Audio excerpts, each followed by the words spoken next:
Welcome to Conversations with Toy, a blogcast tackling life one episode at a time. This is the time to air out life's craziest moments. This space is all about speaking about life's hang-ups and ways in which we can leave better than when we started. Topics are all about ways we can find space to be better in life, love, mental space, and health.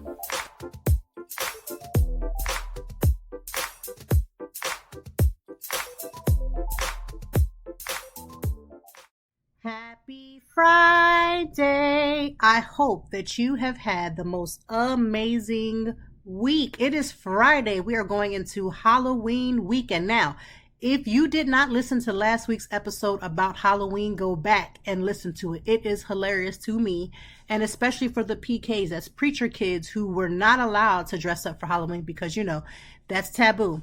The reason why I want you to listen to it is because, again, the conversation needs to be had. And as I watch my kids have multiple costumes and all these different things, it's hilarious to me.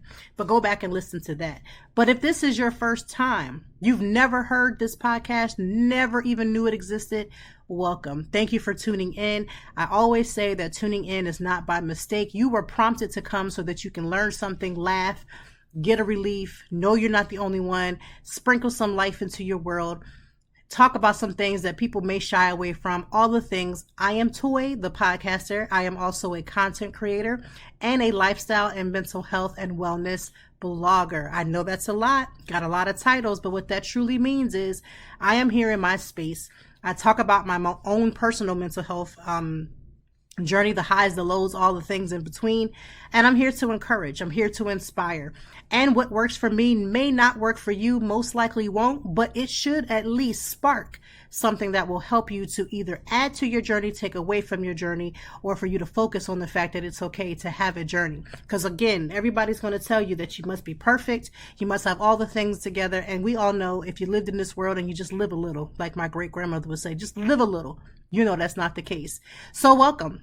We had a lot to talk about because y'all been doing a lot on these internet streets. Y'all have really been doing a lot on these internet streets. We know we're going to talk about mental health and wellness. We always do. We always do. But I got to talk about what y'all been doing on these internet streets. And the first thing that I want to talk about is this list of where men should not take a woman on a first date. Now, this came about from a TikToker who went on a first date. I think it was a first date. And this man did all the things. He made a reservation. He had everything together. And the young lady of whom he was taking out wasn't physically ready, meaning she was still getting ready for the date. And so they ended up missing their reservation. And after they missed the reservation, they too were still hungry. So he ended up taking her, I believe, to a cheesecake factory. Matter of fact, I know it was a cheesecake factory. And at this cheesecake factory, she was like, oh, absolutely not. Absolutely not. This is not where you take me to a first date. Now, since then, there has been a list, and I'm assuming that this is some young ladies that made this. And what I say by young ladies, I mean somebody definitely under their 30s that made this list. Now, the list goes, and hear me clearly, I'm reading their list. It's the Cheesecake Factory as number one. We're going to keep going down the list. Applebee's, Chili's, Chipotle, Olive Garden, the movies, Your House, any fast food chain, Buffalo Wild Wings, Wingstop, Red Lobster, a buffet, IHOP, Denny's, the gym, church, Starbucks, coffee dates, ice cream dates, family functions, movie night, that means basically Netflix and chill, somewhere that requires a long drive, bowling, nightclubs, hookah bar, a bar for just drinks, Waffle House, or sports events. This list was pretty extensive. There's 28 items on this list. I'm going to go down the list and say, first and foremost, depending on your budget. Now, listen, I am a lifestyle blogger and I have had the most amazing opportunity to go to small businesses and restaurants who are not chain restaurants, right? And so I can say now, I've been doing this. I'm going into 9 years in November 9th, 9 years. And I say now I don't go to as many chain restaurants because I know the power in supporting smaller companies who have amazing food right here in the Philadelphia area or wherever I may travel. I'm always on the hunt for looking for certain things. However, when I am somewhere where I don't know many things, I will go to a chain restaurant because at least I know what I'm going to get. Now, back in the fact that I have been married for 11 years to the same man for 11 years. We have been knowing each other for over 20 plus years. Our first date was Allen Street Grill, and that was in University Park, aka Penn State. That was not a chain restaurant. It isn't considered an upscale restaurant in Penn State. I don't even think it's there anymore. I don't think it's there anymore. But nonetheless, during that time, he did not take me to a chain restaurant. So I could say, okay, he didn't take me there for a first date. And I know after you've dated, you go to different places because clearly I've been to Cheesecake Factory with my husband. And even when we were dating, clearly I've been to Applebee's. Clearly I've been to Chili's, not Chipotle. No, that's not necessarily a first date. So that I will give you. Olive Garden, stop playing with me right now. Because many of us have tried that all you can eat pasta, so don't do that.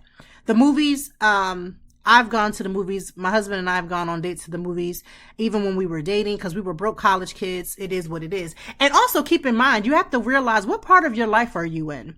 If you're 40 plus, I could see you having your certain set of standards. If you're in your 20s, I'm not saying that you can't have them. You can have your standards and no matter what age. I don't even know why I said 40 plus, but I can see if you're further down in life when you're 40 because your career is different. When you have an established career, you can afford to go to places that are not chain restaurants, right? But when you first starting fresh out of college or you fresh out of high school, your money might not be there. So the movies, I've done that. Your house, definitely, absolutely not. I'm not going to anybody's house for the first date. Not going to your house. We ain't cuddling up on your couch. What's the most brokest date I ever been? I don't know. I gotta think. It's been a long time since I've been in the dating world. I mean, I've been married for 11 years. We were engaged for 2 years. We've been with each other forever and a day. Known each other for over 20 plus years. I don't know. I think me and my husband's cheapest date might have been Applebee's, which is why I'm not against Applebee's because that was it 2 for 20? 2 for 20? When we had first started having our kids, date nights was so far and few in between that we just had to do what we had to do. Sometimes we can only get out for a couple of hours and we didn't have time to get all dolled up and hit these streets. But that 2 for 20 hit different when you ain't been out in a hot minute, right? You ain't been out in a hot minute. So I have been to Applebee's 2 for 20. I don't see a problem. But your house, don't take me to your house. Don't even take me to your house, even if the date is getting good, unless I tell you like this is what we're doing, because don't take me to your house.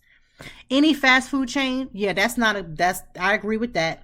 Buffalo Wild Wings, I've never been to Buffalo Wild Wings, not even never. Like I've never stepped my baby toe in a Buffalo Wild Wings, not even grown. Wingstop, that's something you eat when you're like chilling on the couch somewhere, so don't take me there. Red Lobster, now Queen B herself made a song talking about them Cheddar Bay biscuits. Stop playing with me. Everybody's money ain't long, so you got to do what's according to your budget. And if you go to Red Lobster and get them Cheddar Bay biscuits, do you? They said a buffet. Absolutely not. Do not take me to a buffet. That is not it. Because I need somewhere where I can sit one-on-one with you. And yes, I know I can grab my food, eat as I want, and sit one-on-one with you and talk. But the energy inside of a buffet is normally very loud. There's kids running around. It's just not the right place. IHOP for a first date? Yeah, no. But if you're in college and you are on a budget, if your situation is like that, I could see that. If we're both in college, that's not a problem. Denny's, no, not for a first date now because I'm in my 40s. But if a Denny's as a college student, Eaton Park, because that's what they used to have at Penn State. Again, college student for a first date, yeah. Y'all got to keep these first dates in perspective of where you are in your life. The church or the gym first, no, that's not a first date. Don't try me. Church, absolutely not. I love Jesus with all my heart. I am a PK, which is a preacher's kid. I done did all the church I need to do. And I'm honored that you would want to take me into your place of worship just so I can get a better sense of like how you do. But church is the most annoying place to take a date. This is the reason why. If you grew up in a church like I grew up in one, the second you step your foot into a church, All eyes are on you. It is the most uncomfortable thing to do. I took my husband at the time we were dating, but we had been dating for a while, and he came to my church. Every woman in my church is nosy as all hell. All hell. Do you understand me? Every bit of it. And so oftentimes, taking a man to a church, especially with a whole bunch of single folk, they gonna be all up in your business. Even the married, marinated ones, they gonna be like, who's this man, Harpo? What is you doing with him? How long you know each other? It's too uncomfortable. So church is definitely out. Starbucks or coffee dates? Absolutely not. Absolutely not. I don't know what, I love coffee and I love Starbucks. Right. And for me, I would get excited just to go to Starbucks, but not as a date, because I feel like that's a cheap way to say, I didn't think you were worthy of an actual date. So let me just see if this will work. Let me just have a little talk with Jesus and tell him about my troubles. This ain't the place to take a first date. Ice cream dates. Again, this is all in the same category of the most cheapest of dates. Even for a college student, you can go get a meal at the Applebee's for 2 for $20. Like, you can do something. Family functions. Do not take a woman to your family function as a first date. First of all, I don't even know you enough and know if I want to put up with you and all your quirks and all your ins and your outs to be dealing with you and then dealing with your family. I don't know them people. I don't want to talk to your mom and them. Like, I don't want to talk to them yet. I don't even know if you're worthy for me to even cross that level of talking to your mom and your aunt, your grandmom, all your cousins and them, because I don't know if I got to square up or not. Everybody's family ain't rated G. Some people's family is rated R, where you got to come in with your Glock 9. Like, you can't be in there talking to people with their family. So don't do that. Movie night, which is AKA Netflix and chill. Keep it pushing. If you're calling me for a Netflix and chill, this is not a date. This is a booty call. And just say that, because let me decide if I want to just be your booty call. Maybe that's all I want. Maybe I just want to get laid for the night and keep it moving. Let me decide. But as a first date to make an impression, to see where this is going to go, that ain't it. Don't do that. Somewhere that requires a long drive. I went on this date in my 20s, and this was like after college. My husband and I, we were dating. We had broken up after I left Penn State, and I was dating this guy. I call him Jay. And Jay took me on this date where he drove me from Lancaster to Harrisburg. I was kind of intimidated by it because I did know him. I knew him fairly well, but was this considered our first date? Yeah, this was our first date. And we went to Harrisburg. I honestly thought we were going to dinner. I didn't really ask kind of sort of where we were going. Maybe I should have. And so we went to Harrisburg. We went to a nightclub, which is on this list as well. Is a place that you don't go for a first date. And I'm totally against nightclubs if that's the first stop of your date. If we hit a club and want to dance and shake our behinds and get our dance on after we sat down and had a meal, that's completely different. The only reason why I gave Jay the pass was because we had really actually known each other for quite some time. And so we weren't really getting to know each other. We were just enjoying each other's company. But I would say normally don't put me in your car taking me long periods of time. It'll get me somewhere where the Uber, and I know I could have gotten an Uber from Harrisburg to Lancaster. It's not that far, but anything over 30 minutes, 40 minutes, and you driving me out of the city, don't do that. Like, give me a heads up. Let me know. I've heard of this most elaborate, dates where they take you and you go to Baltimore. Like, let's say you're here in Philly, you go to Baltimore, you go to like a little cruise boat dinner and you come back and you do all those things. That's all well and good, but let a sister know, because I need to be comfortable with you to make sure that I'm in a car with somebody, that they're going to take me somewhere away from an environment that I'm used to and put me in a situation where I may not be comfortable. And I knew Jay and I still was a little uncomfortable with that, but that's what happened. But don't do it. Hookah bars. No, thank you. I have smoked hookah. Please don't take me to no hookah bar. I'm good. A bar for just drinks. Again, this aligns with the same thing of a coffee date. This is some cheap situation where you didn't feel like I was honorable to take me on a real date, so you took me to get a couple of drinks. Now, if we get a couple of drinks after our initial date, maybe the same date, but let's say we had dinner, we sat down, we had a long conversation, everything was going well, and you just didn't want to leave each other's presence, so you say, hey, are you up for a couple of drinks, a little nightcap? That's fine. That's considered the first date, but at least the second event. And that's because you've gotten comfortable. The date has went well. I have gone on dates where the dates have gone well. And yeah, we have gotten drinks and everything else, laughed, joked it up, and, went about our way. That's totally good. The Waffle House, glory be to God. No, I mean, that has to be almost in alignment with the same. Yes, it's a meal, but come on now. Y'all know how the Waffle House is.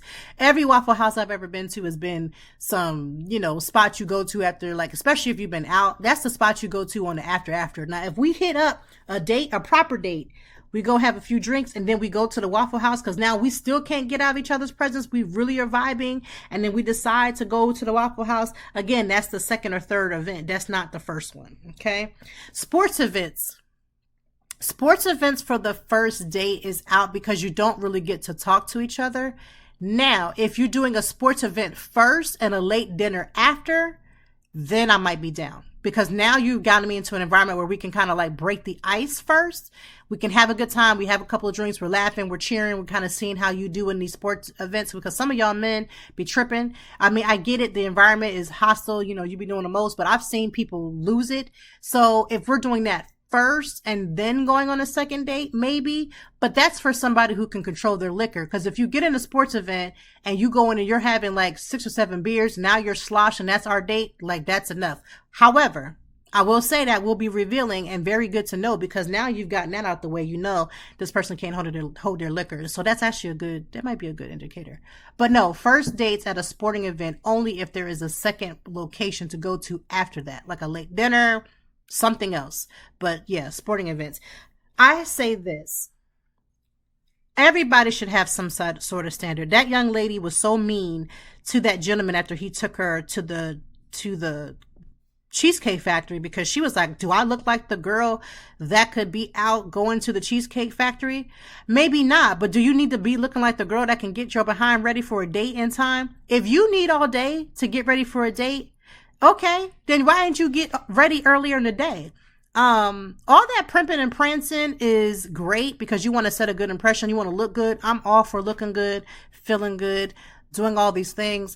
But some of y'all, you can put all that primping and pramping and that's all they're going to get out of that really because you ain't coming in there with nothing else but primping and pramping. Like, I need you to get yourself together, get to this date and go and see what this is about. Especially when you get a little older because you got to figure out what your intentions are for dating. When you go into a first date, this is not a husband interview, right? Obviously, you don't want to date just to be dating if that's where you are in your life. But y'all got to start putting this particular list into the category of where you are in your life. 18-year-old me, 19-year-old me, I would have went to about 70% of those things on that list. 70%. Thank God I'm not in the dating world right now, so I don't have to worry about that. But some of these places my husband and I go to now because we're in an established relationship, you don't care. Like, you want to get out. You want to enjoy each other's company, right? And now that we're married, we're trying to get out, get and have our drinks and get back home so we can do some things, right? I really don't care where we go. My husband and I could be sitting on the porch and have a good time. So it just depends on who you're with. But for new daters, fresh daters, figure out where you are in your life and have all your standards, but don't be mean about it.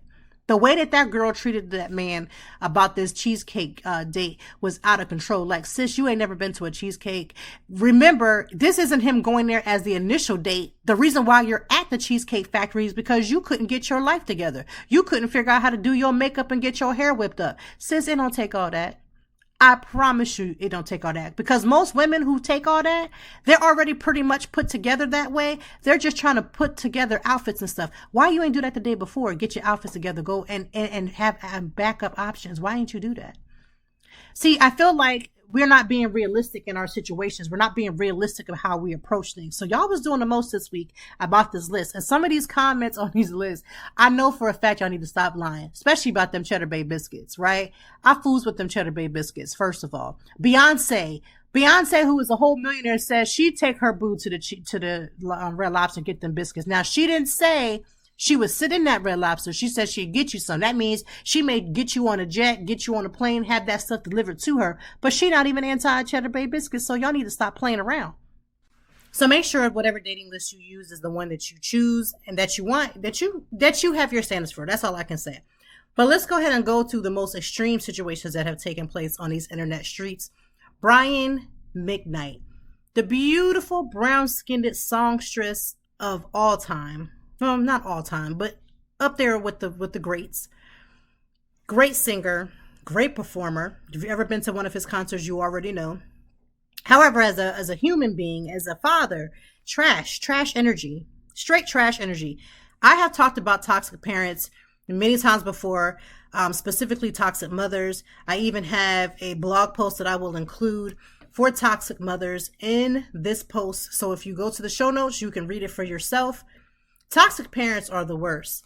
So let's get this story together.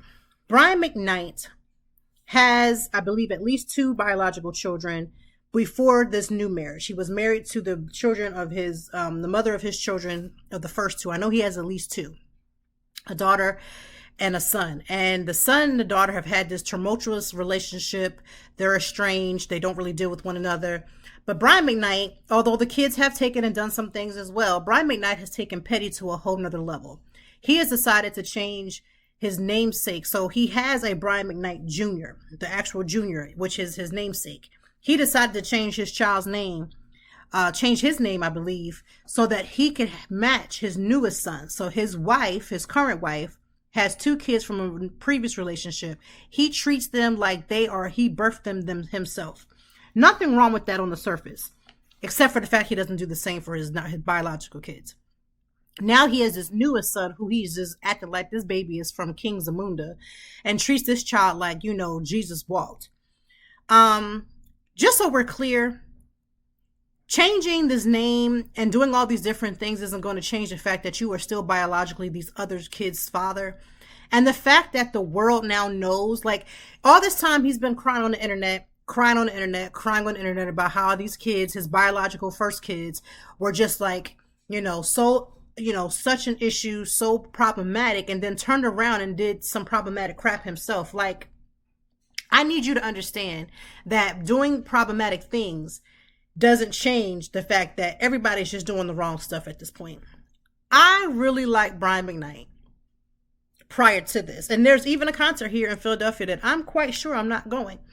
It's only because of the fact of you will go through that type of hate. You hate your child and yourself that much that you're showing the world that even if your child was off, you were off as well. And if at this point, you might be even worse off because nobody should be acting like this. Yes. So what he did was he actually legally changed his actual name. He has a 9-month-old son with his wife, Leilani Mendoza. And he decided to change his name to Brian Kanoa Makoa Jr. No, Brian Makoa Manoa Jr. is his son. Okay. That is his newest son. His name is Brian Kanoa Makoa McKnight Sr. Even though he was always Brian McKnight. Now he is Brian Kanoa Makoa McKnight Sr. So that this newest baby could now be his junior, even though he already has a junior. So technically this is his junior. It's a hot ass mess. Sorry. It is. You hate yourself that much. You hate your child that much. You really hate the world and your kids that much that you will go through this length to make sure that this newest son is crowned the king baby. I don't get it. I believe that again, with his new wife and his new kids, he should treat them just as he would his original kids. But you can't mistreat the original kids and then give all the things to the younger kids or these other kids just because. You had a falling out with your son and daughter, and especially with his daughter was just completely out of control. And to do that and to make a church announcement. See, I grew up in a church. When you make them church announcements, that means you want everybody to know. And since Instagram and social media has become the new news spot, we all now know how trash of human you are. Like we all know. Like there's no doubt in our mind that you're trash because you let the whole world know. So now we know. And so what are we going to do with this information, sir? What do you want us to do with this? What do you want us to do with the fact that we all now know that you're trash because of the way that you are now acting? Let me know. Because at this point, again, what did you want us to do? Like, tell me. All right. These issues are just plain ridiculous to me. This is just plain ridiculous. And you know what's crazy? There's other parents who do the same thing. Let me tell you how. I've seen where parents have said they have multiple kids, but they only highlight the one child because that's their golden child. I'm here to let you know, when you keep having golden children amongst your children and you want to highlight one over the other, the one that you highlight is going to be the one that's going to break your heart the most. I just want to put that out there because as a parent, I go out of my way to make sure that my kids, they're not treated equal. Everybody has treated in their own way, but loved all the same. My kids need me differently at each moment. So I give myself to them differently as they need it. And I also explain that while I'm doing it, because I don't want one child to feel ostracized over the other.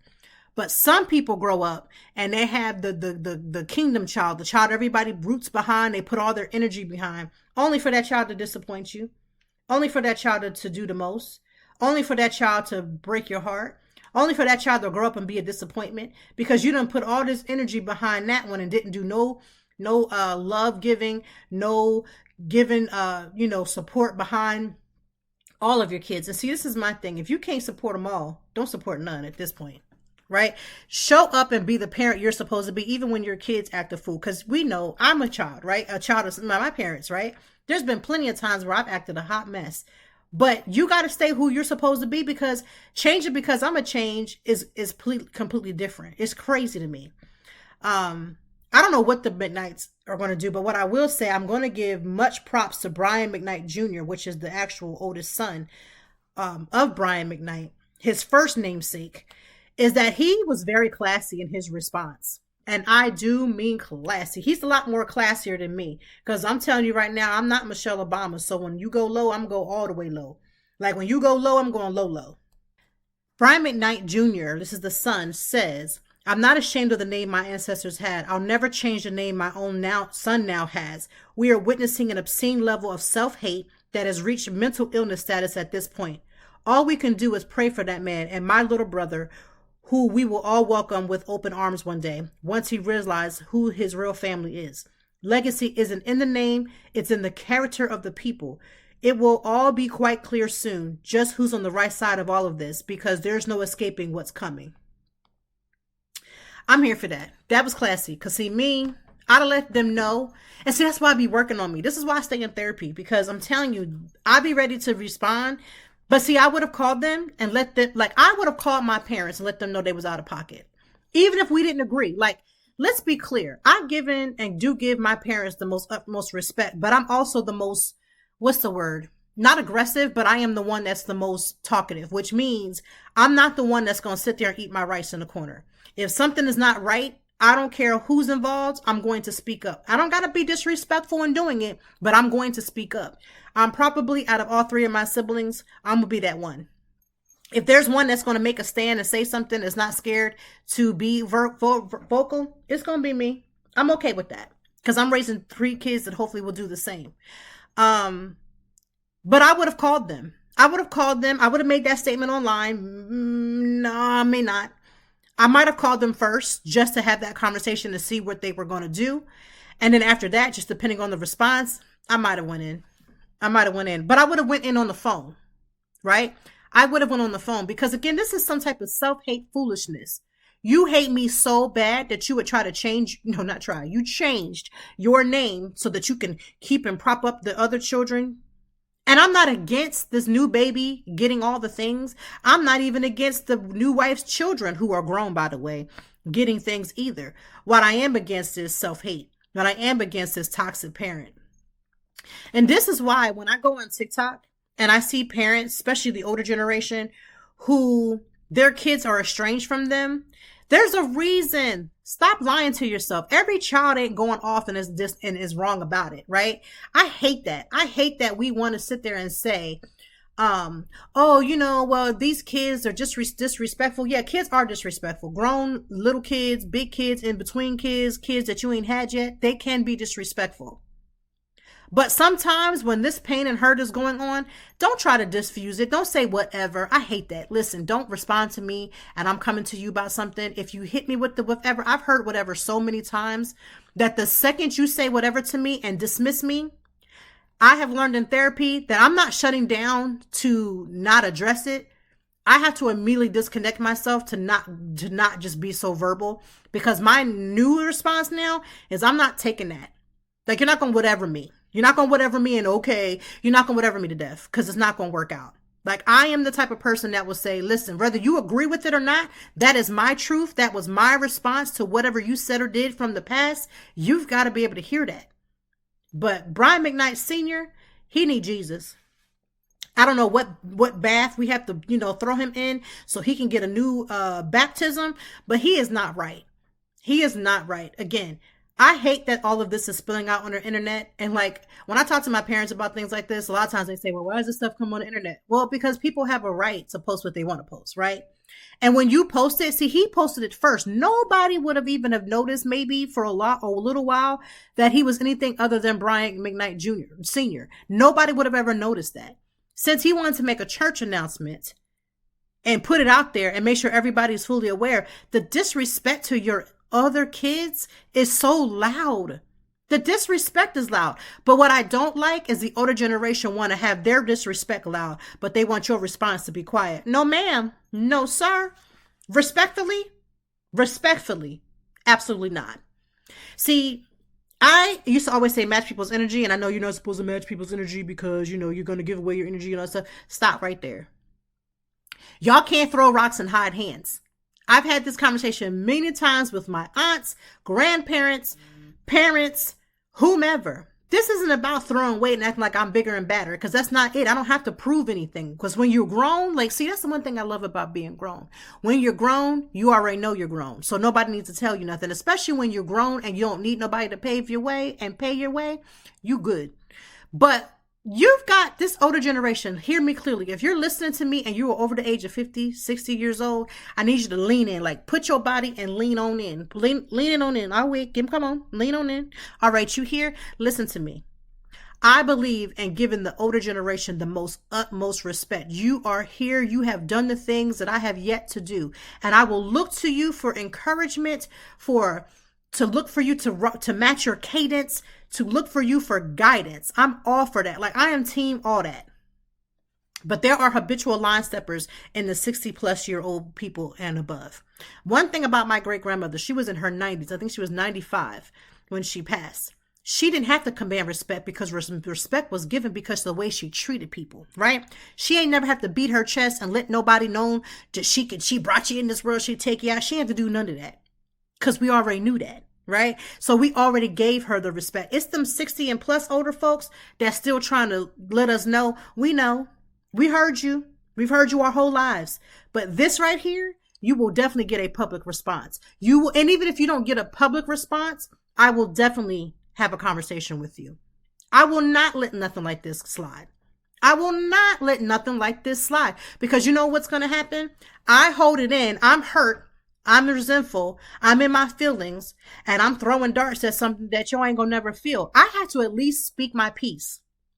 And when I go in to speak my piece, already know you're not going to change. Already know you're not going to be hearing. Already know you're going to hit the whatevers. Already know you're going to be, that ain't true, that didn't happen. We already know that. We already know going into a situation, that's what you're going to be. But for me, at this age of 40 plus, I have to be able to speak my piece. I'm not going to hold all this anger in, hold all this resentment and all this animosity in without saying something to you directly. Now, if you block me and I can't get through, I'm at least try. And if I do get through and you don't hear me, again, I went in knowing you wouldn't. But I'm going to say what I have to say. There's so many people that I know in my own inner circle that be having these deep-seated issues with their parents and nobody ever says anything. And you sitting up in therapy for 20,000 years because you won't release it. And you can't release it because maybe you can release it without ever having that conversation. But some of us be needing that conversation. Go ahead and have it. But 60 and up, I need y'all to go ahead and be willing to listen. I know you're not going to change. We already know. We already know you stuck in your ways. We already know you come in with your fist clenched. We know you're going to come in telling everybody how you're the adult, you're the parent. Because you're the parent doesn't make you right. What makes you a parent is that you lay down and had a baby. And whether that baby is 40 years old, whether that baby is 20 years old, that baby still needs to hear and be able to speak their piece because, again, you are the parent. We give you that much respect. We know that. We don't need you to remind us. And nobody should be coming at you with the hollering and the screaming and the cussing and the fussing, but coming to you and talking to you about how we feel is not disrespect. I need y'all to get that. Just like disagreeing with someone is not disrespect. It's just simply not agreeing with you. You got to be able to be in this world with people disagreeing with you without actually, going to a set of violence. I'm going to beat you up. I'm going to do this. I'm going to do that. At this age, if you touch me and you start fighting on me, police is getting called. I'm not fighting my parents. I'm not fighting my mom and daddy. If I ever get in a situation where it even got to that point where I needed to, get all that, I'm not even just coming around. I'm just gonna let me bow out gracefully. Let me go ahead and get out of here. Let me go ahead and get out of here because it's not worth it. I'm not allowed to watch my kids do the same. I'm not going to do anything disrespectful. I'm not even going to do all that raising of my voice and stuff. I'm going to say what I got to say. And if we come to the point where we're not talking, we just have to have that moment and we'll come together when the Lord allows, because I'm not doing all this. But this is just out of pocket. But you can't never tell nobody that's older that they wrong because they don't want to receive it. No, especially in the Black community. I'm sorry. Y'all don't ever want to say you wrong. Okay, when I was growing up, parents didn't even say they were sorry. They would just be like, come down here and eat. Not in this house. Not in my house. In my house, I'm bold enough and willing enough and open enough and coachable. Because as a parent, I'm learning every day from my kids as they learn from me that I can say I'm sorry, but also change the behavior. See, I'm not growing up and letting my kids grow up in a house where I just say any old thing, do any old thing, and then we can't apologize. We're not doing that here. I can't go back and change what happened in my past. My parents didn't do all that and apologize and child. I mean, I remember sometimes they apologize. For most part, most Black parents didn't apologize. That just wasn't the time back then. But y'all got to get to the point where y'all still remain coachable. Yes, you're grown. You paying your own bills. Nobody has to tell you nothing. You the parent, you the mama, you the daddy. Listen, not the mama, not the daddy, all those things. But y'all got to be coachable too, because this right here could be avoided just by learning to just, first of all, break this foolishness up. Have a conversation. Everybody just be willing to hear.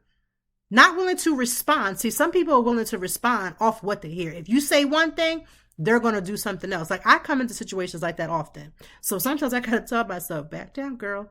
Relax, girl. Calm down, girl. Don't go in there like that, girl. Because that's just the way people are. But you got to be willing to have a conversation, because this outwardly display of shenanigans and foolery right here is a hot ass mess. And any parent that agrees with him, I'm going to say this. I'm going to be bold enough to say it where your kids can't say it because they scared of you, but I'm not.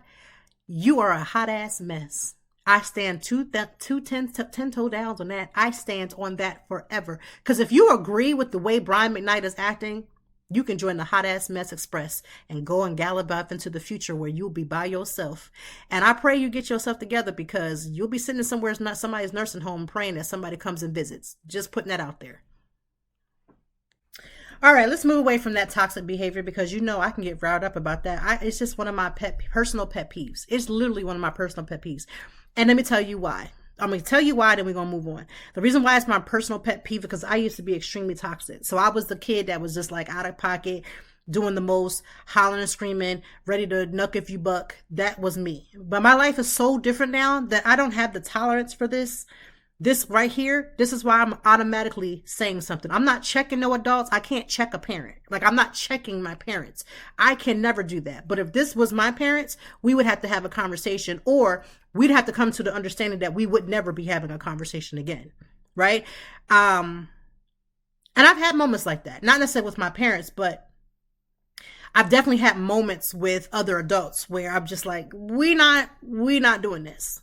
And actually, no, I've had moments like this with my parents. I'm going to be honest and real about it. I've had moments with my parents where I stopped talking for a while because I just had to get me together. Like, I couldn't, whatever they were doing, whatever they were saying, just didn't agree with.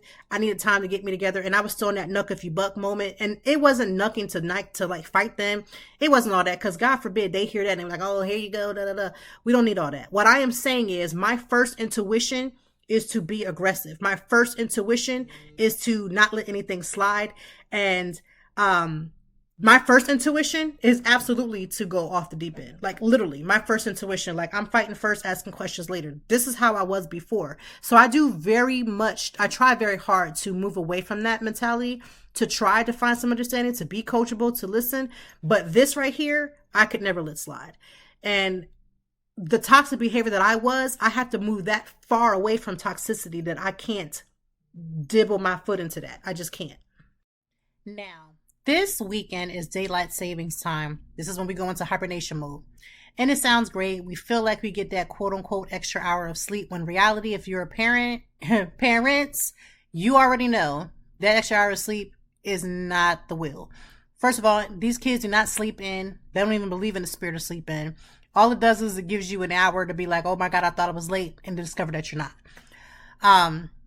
But with daylight savings time, there are just a few practices that we need to make sure that we ensure so that we're not overly tired or stressed out about the time change because it can be overwhelming.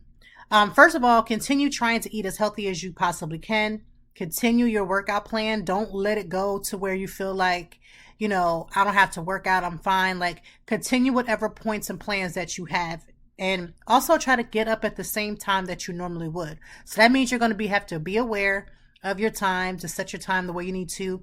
If you have iPhones or any iProducts, and I think Android may do it too, but I'm not team Android, so I don't know. I think they automatically will switch over. But if you use like a traditional, alarm clock, just set it, do all the things at midnight before you go to bed, just so you're prepared. Try to get the same, again, try to stick to your normal schedule, because sometimes I feel like we tell ourselves that we're going to get this extra hour, so we do like the most. Don't do the most. Do what you've normally done. Increase your self-care. Increase your self-care for the first few days. This is detrimental too, like when we lose that hour, but still, even with gaining this quote unquote hour, there are a few things that will change. You're going to come home and it's going to be darker, lot earlier than normal. And that really does a number, especially if you deal with like seasonal depression, which if you haven't listened to any of the episodes that talk about seasonal depression, go ahead and give it a listen.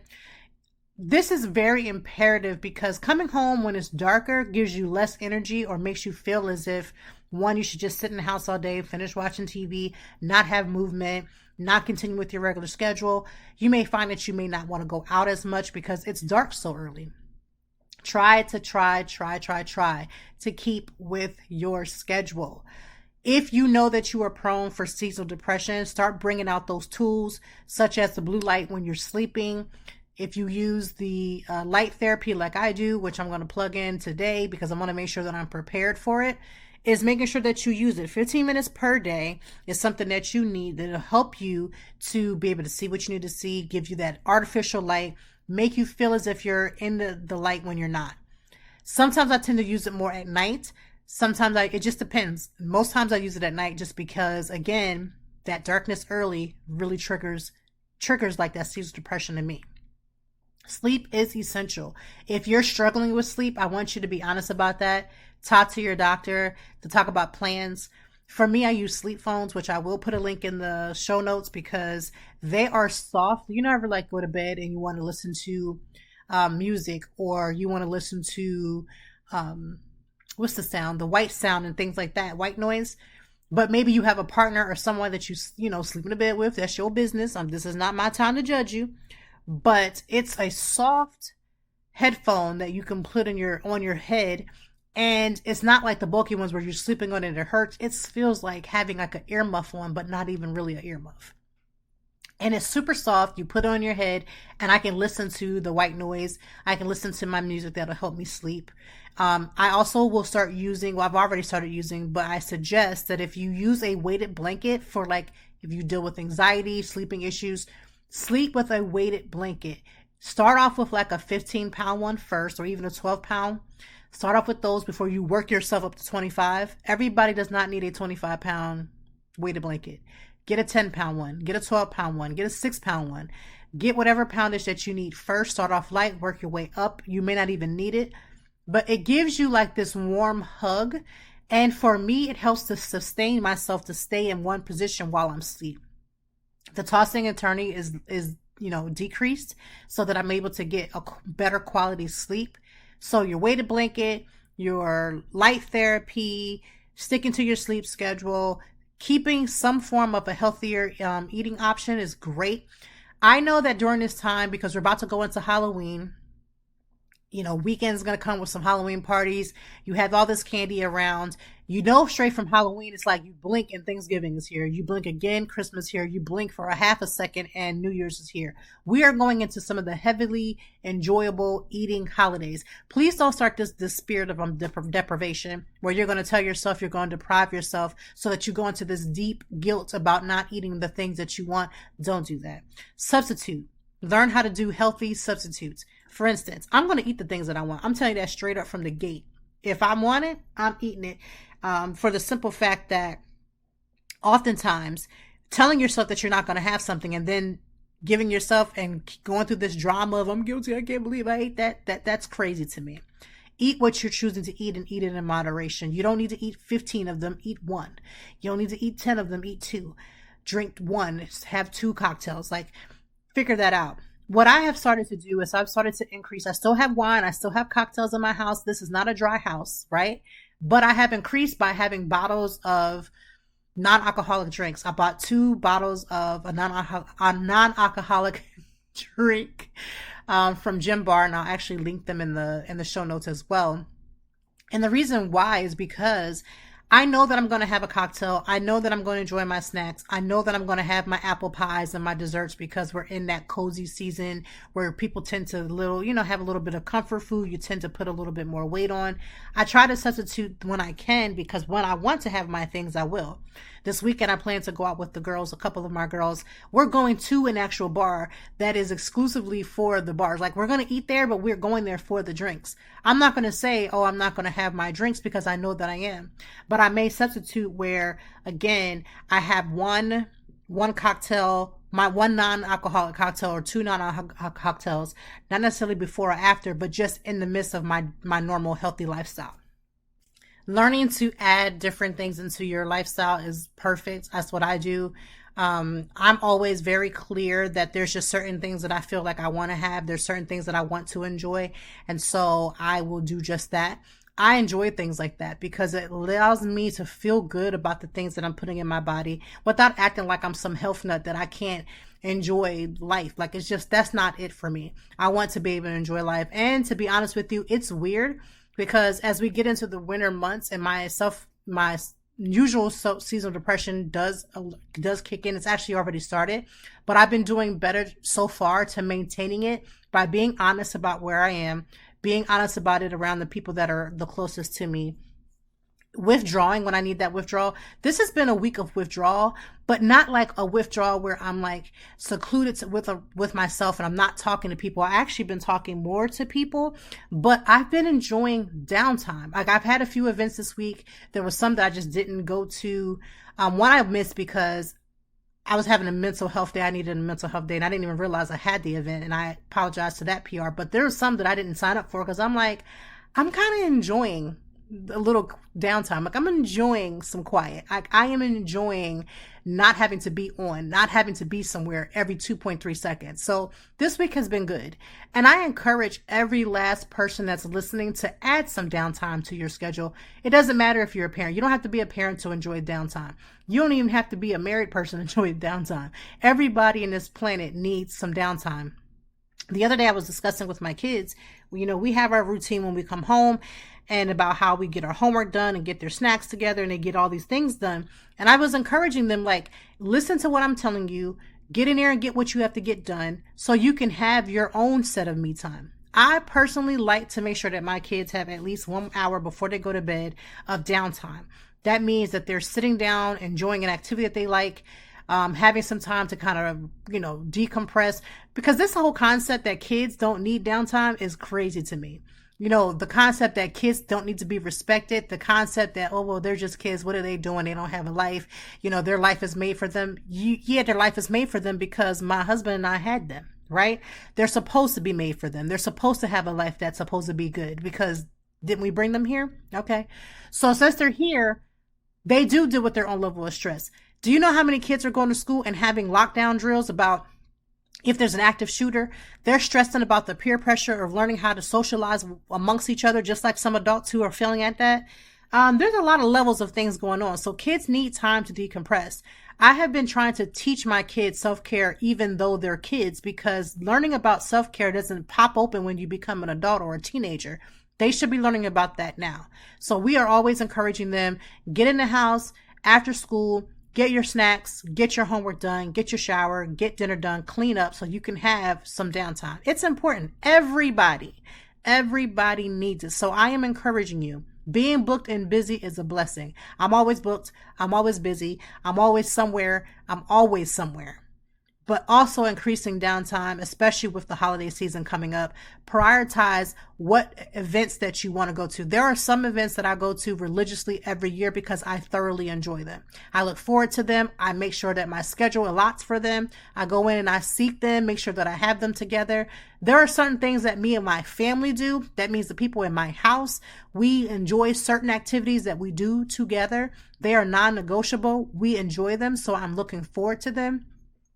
I can't fit everything in my schedule. There's a lot of no email going out. There's a lot of no emails going out lately. I'm sorry. I can't be there. I am not a duplication. It's only me. I'm a one-woman team. And I can't even say really a woman team. My husband is kind of like in the background helping with a lot of things. My kids help out every now and again. But for the most part, it's a one-woman team. And with a one-woman team means I can't be everywhere. I can't say yes to everything. I have to say no constantly. Get strong in your no muscles. Make sure you utilize them this holiday season. And since we are talking about the holidays, although we always talk about the holidays as we get closer and closer and closer to them, start making a plan for what you will do and what you won't do when it comes to family visitations. Stop going to these family dinners when you know you're going to come out more stressed than you are relieved. If you have the type of family that you enjoy going around because you're encouraged when you're around them, you like them, you love them, you want to be around them, kudos to you. But there are many people who have these family members that are literally stressing them out to the point where they dread holiday dinners. I stopped doing all that. Years ago, I stopped all that. I'm not putting my feet under nobody's table by which I don't have an agreement with. Just not going to do it. I'm not going over to anyone's home to sit and have conversation and coffee with when I know that it's not going to be good. Like, I'm not going to do that. There is a scripture in the Bible, I don't know it offhand, but it talks about letting your peace return back to you. If I come into your home or you're not coming into my home, if I know you're not coming about peace, like you can stay right outside that door and we will holler at you when we see you on the by and by. Nobody is coming in my house to stir up no pot. Nobody is coming in my house to stir up anybody in my house's mental health or their wellness. I will say no to whomever side of the family because I'm not dealing with it. My husband's not dealing with it. My kids are not dealing with it. Me and my husband have a very secure conversation about what it means to deal with family and or friends and what that may mean on visitations, what that may mean on, events. It's just not happening. No one is disturbing anybody's mental health in this house. I can't talk about what goes on in your house, but I do encourage you that as the holiday season come around, stop going over to them family members' house that you know is going to deprive you from your mental health and your wellness and some sort of peace. Because I'm telling you, it is not worth it for no turkey leg. You can make your own turkey leg at home. Listen, FYI, you can order some turkey legs and a whole dinner with all the trimmings from somewhere else. I'd rather come out of my pocket, buy a whole Thanksgiving dinner, have my dinner catered before I put my feet underneath the table of somebody that's going to drive me crazy before the night is over. Some folks, you get into their situations and they will drive you crazy before you even cut the turkey. Please prioritize your mental health and your wellness before you start visiting these family members who are habitual line steppers that are going to do the most. And family members, you know who you are. Let people come in the room. Let people enjoy their dinner. Literally let people come in, enjoy their dinner without the drama. Some of y'all are messy as hell. I'm sorry, let me say that real clear. We'll say it with my chest. Some of y'all are messy as hell. And I don't need to be questioned about whether or not I'm getting married. I don't need to be questioned of whether or not I'm having another baby or when you're going to have a baby. Stop minding my uterus, mind yours. Listen, I used to do this Ask Toy, which I still kind of do. So if you are on my blog at toytime.org, that's TOITIME.org, I have an Ask Toy section, or not necessarily a section, but I do have Ask Toy blogs on my page where I would ask people to submit their questions. And 90% of them, especially around the holidays, is how do I deal with so-and-so questioning me about certain personal aspects of my life? Can't folks just come together and eat? Like when you go to somebody else's house, people that are not your family, do you go over their house and start questioning them about 2011 things about who they're dating, who they ain't dating, who they was dating last week, who they dating this next month? Probably not. Probably not. So if you're not doing that with other people, let your own family members come in and have the chicken wing and have their turkey leg and be about their way. Like let them have their chicken legs, let them have their mac and cheese and they sweet potatoes and keep it moving. We don't need no other stuff. Like, we don't need the extras. We don't need the drama. We don't need any of that. We need to be able to come together and enjoy a meal together, laugh, joke, have a toast, have a glass of champagne, enjoy our juice, let the kids sit at the kids' table and have a great time. It really should be laughter and fun. This drama that y'all have at these family member gatherings is beyond me. Folks that start brawling and fighting at parties. If you have a party and you have a dinner and you invite me, you fight one time, I promise you won't never see me, my kids, or my family ever again. I'm not stepping my baby toe in your house because you ain't about nothing and we ain't nobody got time for that. And people might be thinking, are you serious? People do that? They do. I went to a funeral where they started fighting. I will never go to that people's family's funeral again. I respect everybody. I love everybody, but it won't be me. You just need one time. I just need you to just act up one time like that. Just one time. And I'm out at 5,000. I'm not playing no games. Let people come together and decide what it is best for them. And if somebody has decided that they don't want to come over to your house, please don't take offense to it. Sometimes it don't even be about you. It don't even have to be about any beef. Why are we grown and always looking for beef? Like, it could just be simply, I don't want to get up. I want to sit at home with my stretchy pants, eat my chicken, eat my turkey, eat my tofu, whatever you eat, and mind my business. I just want to sit and watch the parade. I just want to sit and watch the football games. I want to be able to sit and drink all day without nobody clocking what I'm drinking. Or I may want to just enjoy my kids or my family. It don't always got to be about beef. Like, let grown people do what grown people want to do. I'm grateful for the family members that don't put pressure on me to say, are you coming this year? Because I'm not. I love that. Like, let me decide what I want to do. Let me decide if I want to participate in the Christmas giveaway, Christmas exchange. Let me decide that, right? Let me decide how I come in and when I don't want to come in. And when I have my period, which I live in my period on and off, where I feel like I'm coming in, but I don't want to be in, or I kind of wave from the outside, let me do that. Let other people do that. Let's get prepared for the holidays, but let's do it right. Take care of your mental health. This is the time of the year when people are losing everything. Life, things, people, or they've already lost life, things, and people. And so their spirits are not as high as they would want it to be. Be respectful of that. I do want to make sure that I give an appropriate moment. Yet another mass shooting in Maine. Over 18 people have died and 13 people are injured. And unfortunately, that number may rise as people go through their healing journey.